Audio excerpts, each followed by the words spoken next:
Consider the events, A है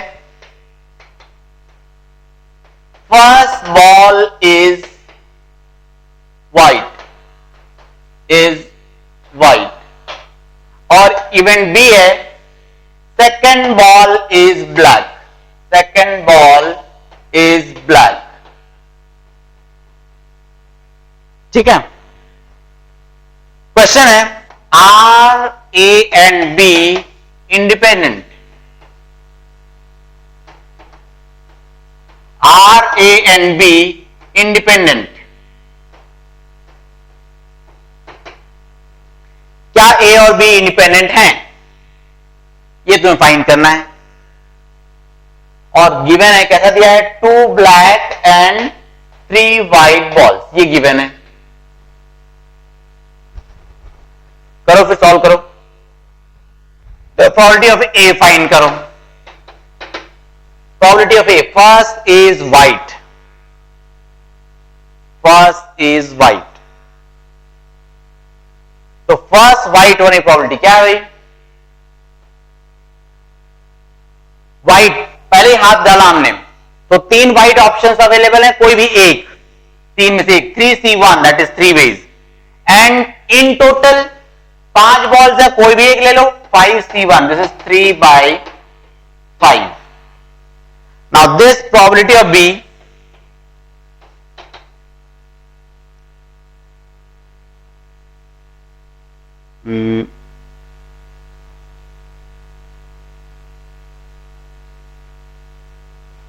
ऐसा करते हैं, इस क्वेश्चन को हम थोड़ा चेंज कर रहे हैं, विदाउट रिप्लेसमेंट लिखा है उसको विथ रिप्लेसमेंट लिखो, विथ रिप्लेसमेंट, उसको विथ रिप्लेसमेंट लिख लो,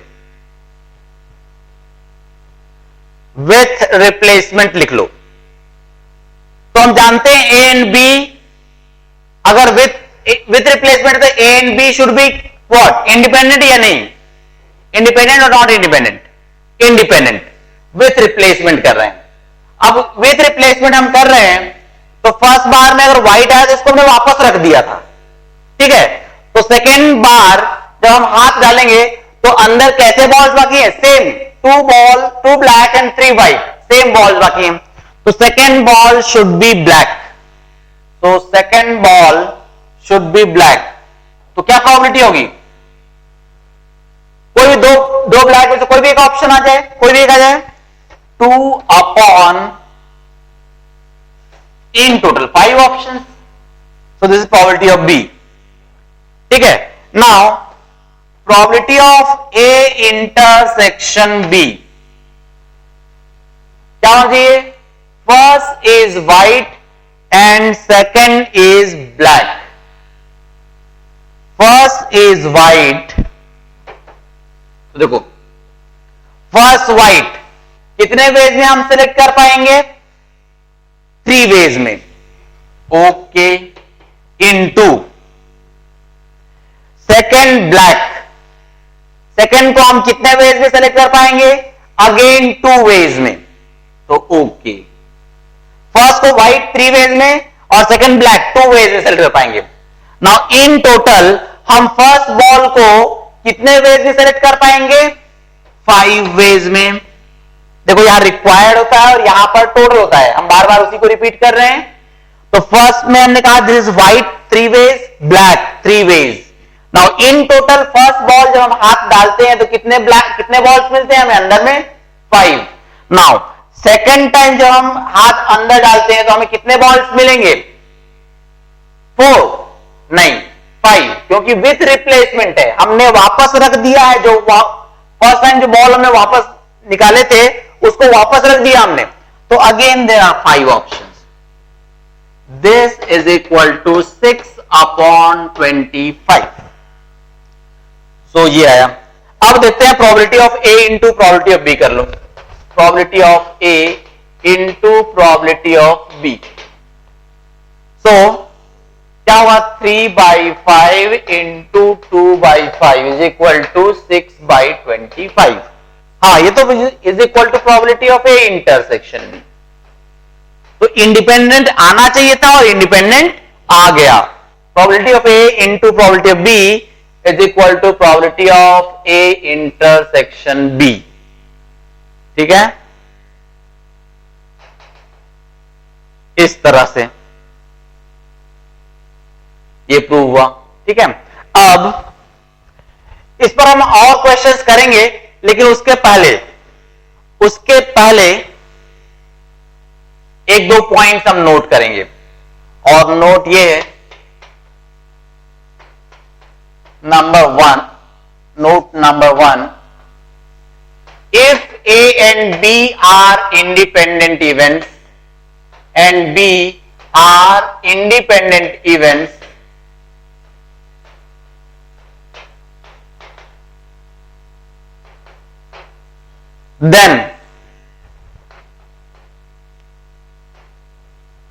then first A bar and B are also independent.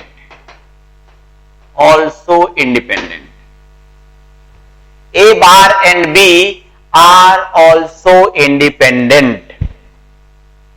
इसमें बार लगा देने से कोई फर्क नहीं पड़ेगा। सेकंड बात यह है, A एंड B बार, अब की बार हमने B पर बार लगाया, are also independent। लेकिन C, अगर हमने A एंड B दोनों पर ही बार लगा दिया, तब A बार और B bar are also independent, तब भी इंडिपेंडेंट रहेंगे। ठीक है, ऐसा नहीं कि दोनों बार लगा दिया तब इंडिपेंडेंस खत्म, नहीं। देखो इनके ऊपर कितनी बार मतलब वो रॉड, सलाखें, ये बोल रहे हैं कितनी भी सलाखों के पीछे रख दो हमें, हमारी आजादी नहीं छीन सकते। अगर ए और बी इंडिपेंडेंट है तो ए बार और बी भी इंडिपेंडेंट है। एक पर बार लगा, एक को बार के पीछे, एक को बार, तब भी कहते हैं इंडिपेंडेंट। इस पर बार लगा दो कोई फर्क नहीं पड़ता, इसको जेल भेज दो कोई फर्क नहीं पड़ता, सभी इंडिपेंडेंट। बार लगाने से इंडिपेंडेंस नहीं छीन सकते हम। ठीक है, ऐसा कैसे बोल दिया, एक बार प्रूव कर देना, एक आदि को किसी एक को, एक आदि किसी को करते हैं। सपोज किसी एक को, किसको करें, ये वाला थोड़ा डेंजरस लग रहा है नहीं, ये प्रूव कर देखें प्रॉब्लम। अब देखो क्या प्रूव करना है, टू प्रूव, क्या प्रूव करना है, A bar and B bar are independent. लेकिन इससे पहले गिवन है, देखो गिवन ये है, एक गिवन पहले लिख लेते हैं। गिवन क्या है भाई, A and B are independent. लेकिन A and B are independent तो मैंने कहा इंग्लिश में, तुम मैथमेटिक्स में लिखो क्या होता है A and B are independent का मतलब, इसका मतलब probability of A intersection B is equal to probability of A into probability B. Translation English से मैथमेटिक्स। अब मैं इंग्लिश में बोल रहा हूं तो तुम मैथमेटिक्स में ट्रांसलेट करना। टू प्रूव, क्या प्रूव करना है, A bar and B bar are independent, ये प्रूव करना है। मैं इंग्लिश में बोला मैंने, तुम मैथमेटिक्स में लिखो A bar and B bar are independent. तो क्या प्रूव करना है, प्रूव ये करना है probability of A bar into probability of B bar is equal to probability of A bar intersection B bar. या उल्टा कर सकते, probability of A bar intersection B bar is equal to probability of A bar into probability B bar होना चाहिए था। चलो prove करने की कोशिश करते हैं, देखते हैं प्रूव होता है कि नहीं हमसे।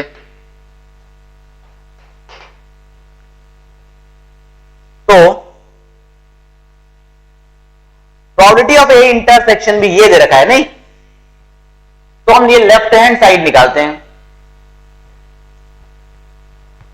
अच्छा उसके पहले ही, अच्छा probability of A bar intersection B bar क्या होता है, एक बार वेन डायग्राम बना के देखते हैं। ए बार इंटरसेक्शन बी बार क्या होता है, ये ए है और ये बी बार, ये ए के बाहर और बी के बाहर, तो ए के बाहर भी और बी के बाहर भी, ए के भी बाहर और बी के भी बाहर, ये है A bar intersection B bar.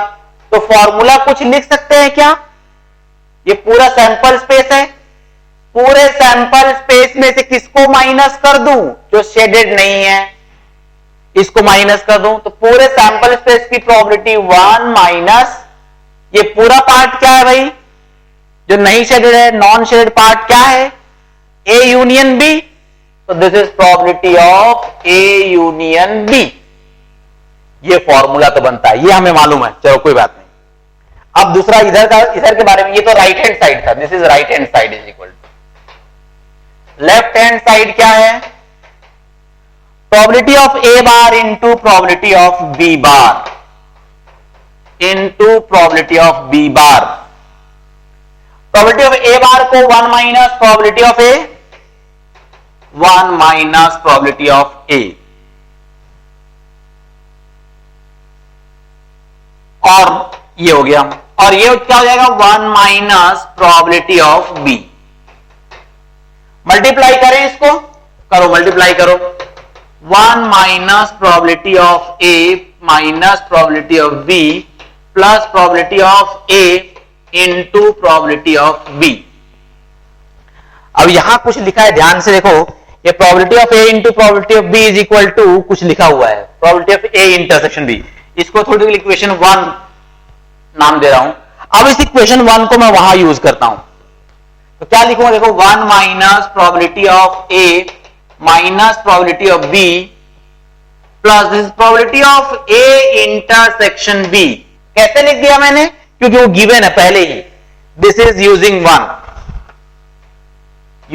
1 equation 1 using equation 1।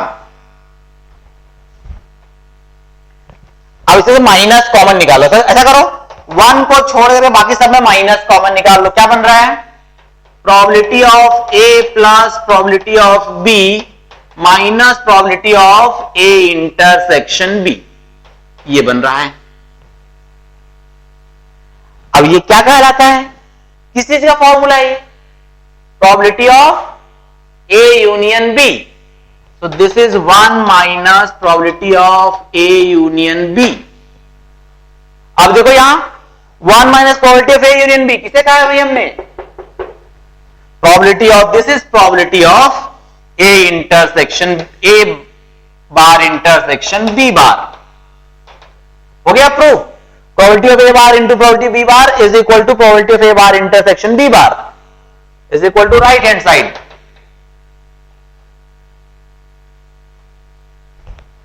हो गया ना प्रूफ। तो इस तरह से हम सबको प्रूव कर सकते हैं, हमने केवल एक को प्रूव करके दिखाया कि हाँ भाई वास्तव में ऐसा होता है, ऐसा नहीं कि टीचर फेंक रहा है, ठीक है। तो हम इनको भी प्रूव करते हैं, कि ट्राई करो इनको प्रूव करने का, उससे क्या होता है, हमारे मेंटल ब्लॉकेज जो भी होते हैं वो सारे ओपन होते हैं, कॉन्सेप्ट क्लियर हो जाते हैं। हाँ ऐसा होता है, एक बार मैंने करके दिखाया तो समझ तो आ गया, लेकिन खुद को कॉन्फिडेंस तब आए जब खुद करके देखेंगे। एक बार करो, इनको प्रूव करो, ये होमवर्क है। A bar and B are independent, A and B bar, जो ज्यादा डिफिकल्ट था वो मैंने करके दिखा दिया, ये इजी है दोनों, इनको प्रूव करो खुद से, क्लियर हो जाएगा कॉन्सेप्ट, ठीक है। तो ये नोट 1 था कि A and B are independent अगर हैं तो इनमें से किसी के ऊपर बार लगाने से इंडिपेंडेंस खत्म नहीं होती, इंडिपेंडेंस रहेगी, इंडिपेंडेंट रहेंगे इवेंट्स, ठीक है। ओके, ये एक ही नोट था। एक और नोट 2,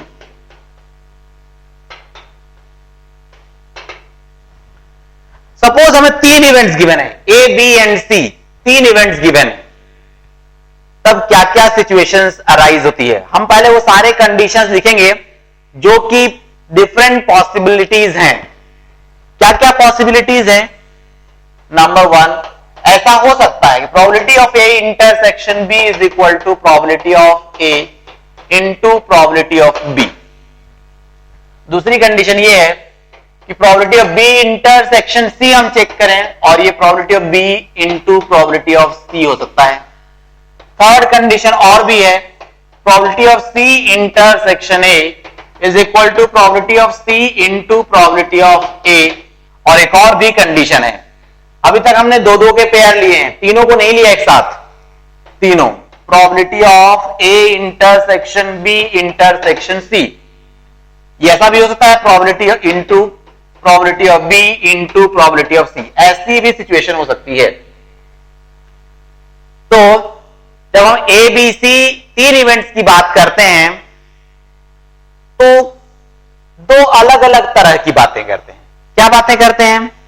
देखो, अगर मान लो ऐसा हो, if 1, 2 and 3 are true, 2 and 3 hold, मतलब एक ही बात है, 1, 2 and 3 are true, then A, B, C are said to be pairwise independent. Are said to be pairwise independent. Pairwise independent. ऐसा नाम है, pairwise independent. और if 1, 2, 3 and 4 होल्ड, अगर चारों ही ट्रू हैं, all the 4 points are true, अगर चारों ही ट्रू हैं, then A B C are said to be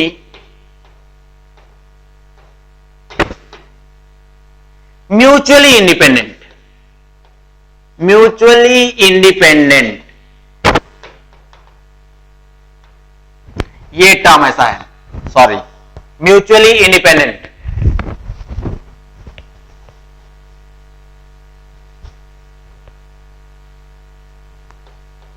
mutually independent,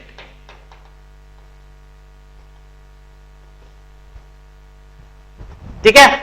तो जब ए बी और सी की बात करें तो बहुत ध्यान रखना पड़ता है, वो पेयर वाइज इंडिपेंडेंट की बात कर रहा है या म्यूचुअली इंडिपेंडेंट। ये कैसे पेयर वाइज?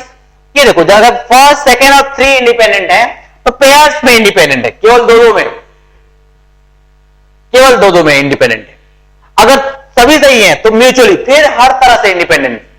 अब यहां पर एक डाउट आ रहा होगा कि सर ए और बी इंडिपेंडेंट हो गए, बी और सी इंडिपेंडेंट हो गए, सी और ए इंडिपेंडेंट हो गए, तो ए बी सी सब तो इंडिपेंडेंट हो ही गए आपस में।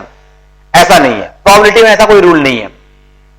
ऐसा समझो, सपोज ए और बी इंडिपेंडेंस, थोड़ी देर मैं मान रहा हूं, इंडिपेंडेंस इज, मान लो कि इंग्लिश में मीनिंग होता है इंडिपेंडेंस मतलब फ्रैंकनेस, फ्रैंक होना।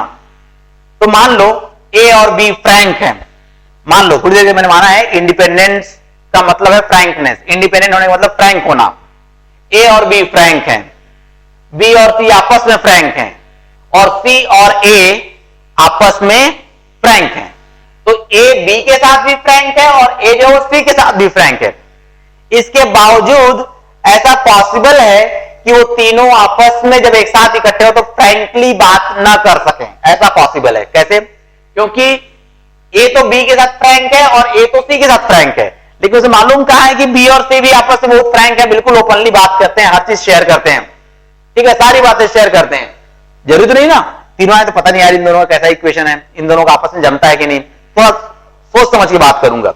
ऐसा नहीं कि बिल्कुल सब कुछ उगल दूंगा, अपने सारे राज खोल दूंगा, ठीक है ना। तो उस बात को ध्यान रखते हुए, तो तीनों, जरूरी नहीं है कि ए और बी इंडिपेंडेंट, बी और सी इंडिपेंडेंट, सी और ए इंडिपेंडेंट। अगर ऐसा हो तो जरूरी नहीं कि ए बी सी आपस में पूरे पूरे इंडिपेंडेंट हो जाएंगे, नहीं, उसके लिए एक और एक्स्ट्रा कंडीशन होती है। तो अगर फर्स्ट 3 इक्वेशंस ट्रू हुए तो हम ए बी सी को पेयर्स में इंडिपेंडेंट कहेंगे, पेयर वाइज इंडिपेंडेंट। अगर चारों ही इक्वेशंस होल्ड करेंगे तो हम कहेंगे yes, A B C are mutually independent. किसी भी दो को ले लो, बिल्कुल फ्रैंकली बात करते हैं, तीनों को एक साथ खड़े कर दोगे तब भी फ्रैंकली बात करते हैं। लेकिन ये भी होना चाहिए, केवल इन 3 के सहारे हम नहीं कर सकते कि तीनों बहुत फ्रैंक हैं, बहुत इंडिपेंडेंट है, ऐसा नहीं कर सकते, ठीक है। अब मेरे कुछ क्वेश्चंस का आंसर देना, कुछ क्वेश्चंस का आंसर देना, 1-2 क्वेश्चन मैं कहता हूं, if A B C are mutually independent, if A B C are mutually independent, then they are always pairwise independent, yes और no. If ABC are mutually independent, then they must be pairwise independent. Yes or no? बिल्कुल yes होना ही चाहिए। कैसे होना चाहिए भाई? Mutually independent, इसका मतलब चारों इक्वेशन सही है। अगर ऑल द 4 इक्वेशन सही है तो फर्स्ट 3 तो सही होंगे ही होंगे, ठीक है ना। अगर म्यूचुअली इंडिपेंडेंट है मतलब चारों इक्वेशन सही है, चारों इक्वेशन सही है मतलब फर्स्ट 3 तो सही होंगे ही होंगे, और फर्स्ट 3 सही है मतलब पेयर वाइज इंडिपेंडेंट होंगे ही। दूसरा question, if A B C are pairwise independent then they must be mutually independent. नहीं, no no, they must be नहीं, जरूरी नहीं क्यों हो, क्योंकि फर्स्ट सही है, चौथा सही है नहीं, पता नहीं ये गलत हो गया तो पॉसिबल है कि गलत हो जाए। अगर ये नहीं होल्ड किया तो म्यूचुअली इंडिपेंडेंट नहीं होंगे। If they are pairwise independent they may not be mutually independent, ऐसा हो सकता है, ठीक है, ये ध्यान रखना है। तो ये 2 पॉइंट्स ध्यान रखना है जब भी एबीसी की बात करें, आराम से बात करें। नॉर्मली इंडिपेंडेंट का मतलब हर तरह से इंडिपेंडेंट, और हर तरह से इंडिपेंडेंट मतलब म्यूचुअली इंडिपेंडेंट सारे इक्वेशंस। लेकिन कभी पेयर वाइज इंडिपेंडेंट की बात हो तो वो भी ध्यान रखना है, समझना है क्या है ये। पेयर्स में 2-2 में इंडिपेंडेंस, पेयर वाइज इंडिपेंडेंट, तीनों ही इंडिपेंडेंट, म्यूचुअली इंडिपेंडेंट। एक हेडिंग डालेंगे हम, कोई नंबर डालेंगे, म्यूचुअली एक्सक्लूसिव इवेंट्स। देखो फिर से मैं इसकी बात कर रहा हूं, mutually exclusive events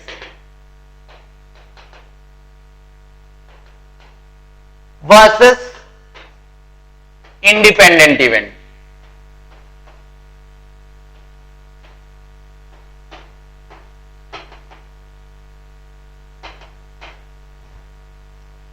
mutually exclusive events versus independent events. Mutually exclusive किसे कहते हैं? इसको कहते हैं म्यूचुअली एक्सक्लूसिव। ये ए ये बी अलग अलग, लेकिन इंडिपेंडेंट इवेंट्स के लिए कोई ऐसा डायग्राम नहीं बना सकते।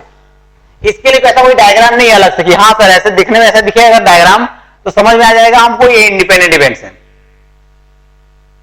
ठीक है। अब देखो, क्या तुम्हें ऐसा लगता है कि ये दोनों ए और बी इंडिपेंडेंट होने चाहिए? ऐसा लगता है क्या? देखो ना, बिल्कुल अलग अलग। और बल्कि मैं एक ऐसा इवेंट ऐसा बात करता हूं, ऐसी बात करता हूं मैं कि मान लो कि ए और बी इस तरह से हुआ तो ये इंडिपेंडेंट नहीं होने चाहिए। ऐसा लगता है ये देखो इन्होंने बांध के पकड़ के रख रखा है दूसरे को, ऐसे फंसे हुए हैं दोनों ए और बी, ये इंडिपेंडेंट नहीं होने चाहिए। ऐसा लगता है क्या? लगता है, बिल्कुल लगता है। तो जो कोई घबराने वाली बात नहीं है कि यार गलत लग रहा हो तो कोई बात नहीं, लगता है तो लगता है, भले ही गलत लग रहा हो लेकिन लगता है तो लगता है। ऐसा लगता है कि यार ये तो इंडिपेंडेंट होने चाहिए और ये इंडिपेंडेंट नहीं होनी चाहिए, ठीक है। लेकिन है क्या चीज? वास्तव में उल्टा है, ठीक उल्टा है। ये गारंटी है कि ये दोनों इंडिपेंडेंट नहीं है, ये गारंटी है कि ये दोनों इंडिपेंडेंट नहीं है, ठीक है। इसको हम प्रूव भी करेंगे, पहले हम लिखेंगे इसको। क्या है, कैसे लिखेंगे?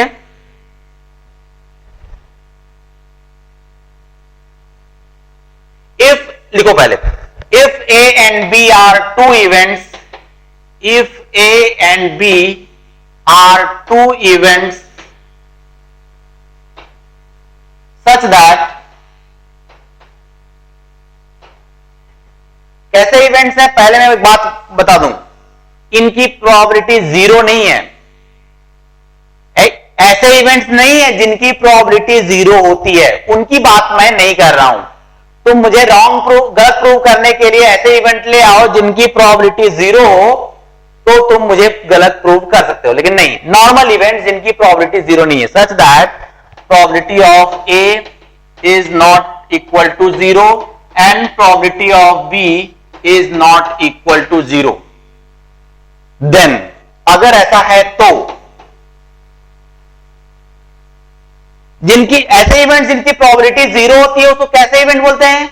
Impossible event. तो मैं इम्पॉसिबल इवेंट की बात नहीं कर रहा हूं, possible events, normal possible events. अब ऐसा है तो देन फर्स्ट पॉइंट अगेन फिर से, if A and B are mutually exclusive events then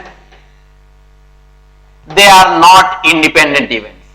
They are not independent events. ये गारंटी है।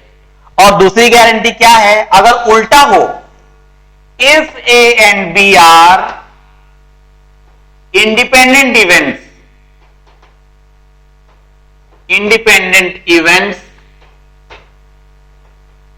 then they are not mutually exclusive. They are not mutually exclusive events. Note करके रख लें। If A and B are mutually exclusive, then they are not independent. Guarantee है। अगर ऐसा है तो वो इंडिपेंडेंट नहीं है। मैं पहले ही एक बात खास करके ध्यान दे, बल्कि इसको तुम बॉक्स बना लो, मैं किसकी बात कर रहा हूं। ऐसे इवेंट जिनकी प्रोबेबिलिटी जीरो नहीं है उनकी बात कर रहा हूं। मतलब जो पॉसिबल है, जिनकी प्रोबेबिलिटी जीरो होती है उसको इम्पॉसिबल बोलते हैं। प्रोबेबिलिटी इज जीरो, हो ही नहीं सकता। तो मैं इम्पॉसिबल इवेंट्स की बात नहीं कह रहा हूं। अगर तुम इम्पॉसिबल इवेंट ले लोगे तो ये गलत हो जाएगा। ये बात मैं गलत प्रूव हो सकता हूं अगर तुमने इम्पॉसिबल इवेंट ले लिया तो। मैं उनकी बात ही नहीं कर रहा हूं, नॉर्मल पॉसिबल इवेंट्स की बात कर रहा हूं। अगर वो म्यूचुअली एक्सक्लूसिव है तो इंडिपेंडेंट नहीं है, और अगर इंडिपेंडेंट है तो म्यूचुअली एक्सक्लूसिव नहीं है। दोनों में से एक ही होंगे। बात समझ में आ रही क्या? अगर म्यूचुअली एक्सक्लूसिव है, जैसे कि देखो ये दिख रहा है, तो पक्का है इंडिपेंडेंट नहीं है, और इंडिपेंडेंट है तो म्यूचुअली एक्सक्लूसिव नहीं होंगे। ऐसी सिचुएशन नहीं होगी क्योंकि इंटरसेक्शन हो नहीं है। ऐसी सिचुएशन नहीं होगी। मतलब कैसी सिचुएशन होगी? अगर इंडिपेंडेंट है तो पक्का इनका इंटरसेक्शन होना पड़ेगा इधर से ऐसा। अगर इंडिपेंडेंट है तो इंटरसेक्शन होना ही पड़ेगा। अभी दिमाग में ये नहीं आना चाहिए कि इंटरसेक्शन हुआ तो इंडिपेंडेंट होगा ही, ऐसा नहीं कहा मैंने। अगर इंडिपेंडेंट हुए तो इंटरसेक्शन होगा ही, लेकिन ऐसा जरूरी नहीं है। कैसा जरूरी नहीं है? इधर ये may be may not B वाली सिचुएशन है, ध्यान रहे।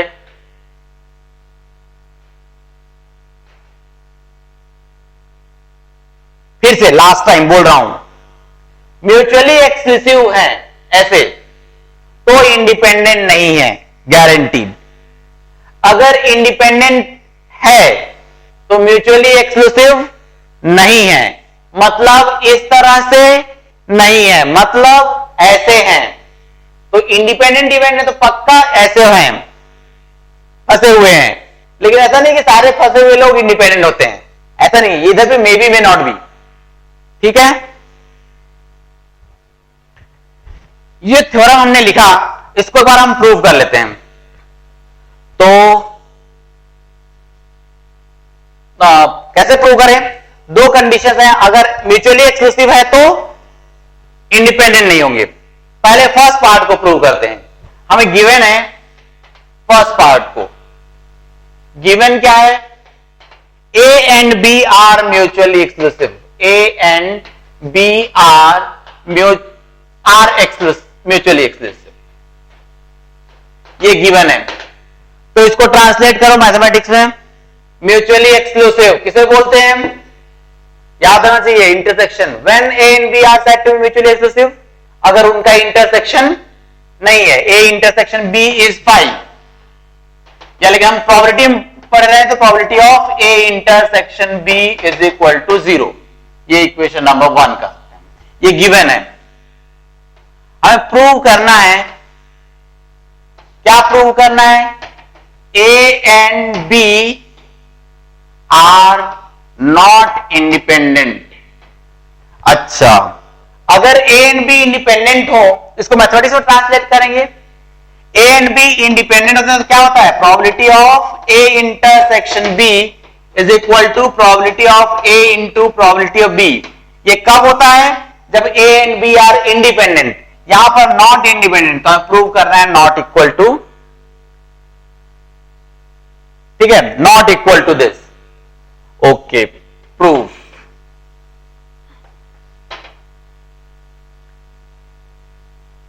जहां से गिवन है वहां से स्टार्ट करो। अच्छा, इसको प्रूव करने का तरीका क्या है? हमने 10th क्लास में तरीका सीखा था, मेथड ऑफ कंट्राडिक्शन। ठीक है, क्या है मेथड ऑफ कंट्राडिक्शन? कि जो प्रूव करना हो उसकी उल्टी बात कर दो। ठीक है, अगर ये प्रूव करना हो कि इंसान पैरों पे चलता है तो पहले कह दो नहीं, सिर के बल चलता है। और प्रूव करते जाओगे, एक जगह ऐसी जगह फंस जाओगे जहां समझ में आ जाए कि हाँ नहीं हम गलत कर रहे थे। तो उस तरह से हम करेंगे। हम क्या करेंगे? पहले अज्यूम करेंगे। लेट अस अज्यूम, हम एक एजम्पशन लेंगे। क्या assumption? Let A and B, क्या प्रूव करना है उसका उल्टा ले लो। Let A and B be independent and B be independent. हम मान रहे हैं ए एंड बी इंडिपेंडेंट, तो उस हिसाब से, अच्छा एक मिनट, और भी कुछ गिवन है। पहली बात, probability of A is not equal to 0 and probability of B is also not equal to 0। ये पहले ही मैंने पहले ही कहा रखा है, उसको भूलेंगे नहीं हम। Let A and B be independent, हम मान रहे हैं कि इंडिपेंडेंट है। प्रूव करना उल्टा है, तो इसको हमको कहीं पर जाकर फंसना पड़ेगा अपने को। तो probability A and B are independent, translate करो मैथमेटिक्स में, probability of A intersection B is equal to probability of A into probability of B. अब probability of A intersection B given में ही क्या है? 0। 0 is equal to probability of A into probability of B. अब ये possible नहीं है। क्यों नहीं है पॉसिबल बताओ? क्योंकि probability of A non zero है और probability of B non zero है। कोई दो नॉन जीरो नंबर्स का प्रोडक्ट 0 हो सकता है क्या?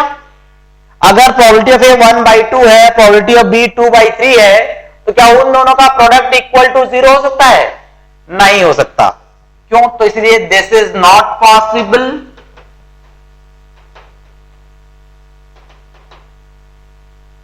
Because probability of A is not equal to 0 and probability of B is not equal to 0। क्योंकि इसके हिसाब से तो किसी एक को 0 होना ही बनता है। इसके हिसाब से कोई भी एक कर लो calculate, probability of A is equal to 0 upon probability of B, तो दिस इज इक्वल टू 0 होना चाहिए, और probability of B is equal to 0। दोनों में से एक होना ही चाहिए, पर यहां तो दोनों ही नहीं है, इसीलिए हमारा एजम्पशन रॉन्ग है।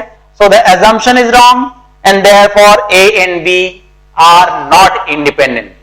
ठीक है, हमारा ये जो एजम्पशन था ये गलत हो गया। ओके, सेकंड पार्ट क्या गिवन है? लिख लो पहले, A and B are independent.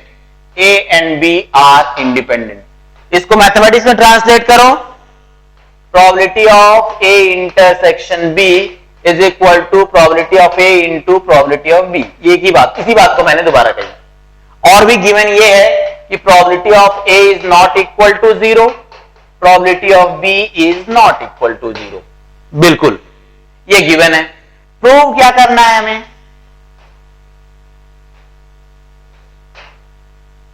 Prove ये करना है कि A and B are not mutually exclusive. Mutually exclusive नहीं है। तो जब होते हैं तो इसको ट्रांसलेट करें, जब होते हैं तो जब ये म्यूचुअली एक्सक्लूसिव होते हैं तब this is equal to 5, but they are not mutually exclusive, मतलब this is not equal to 5। मतलब सीधी सी बात यह है, हमें यह प्रूव करना है कि probability of A intersection B is not equal to 0। ये हमें प्रूव करना है। तो क्या करें? प्रूफ कैसे करें? पहले एजम्पशन करें। क्या एजम्पशन करें? कि let A and B be mutually exclusive. Let A and B be mutually exclusive. तो इसका मतलब है probability of A intersection B is equal to 0 होना चाहिए। होना चाहिए कि नहीं? तो चलो ठीक है।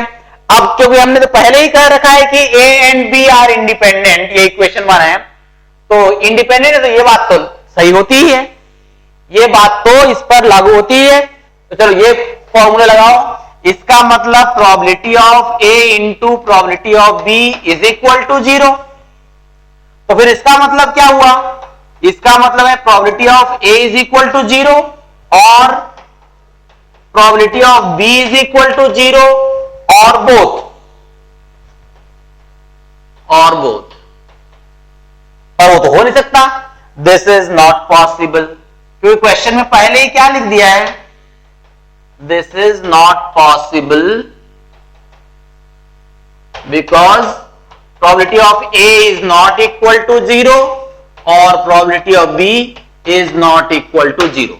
तो इसीलिए हमारा एजम्पशन रॉन्ग है और इसीलिए ए and B are not mutually exclusive, दोनों में से एक ही होंगे, ठीक है।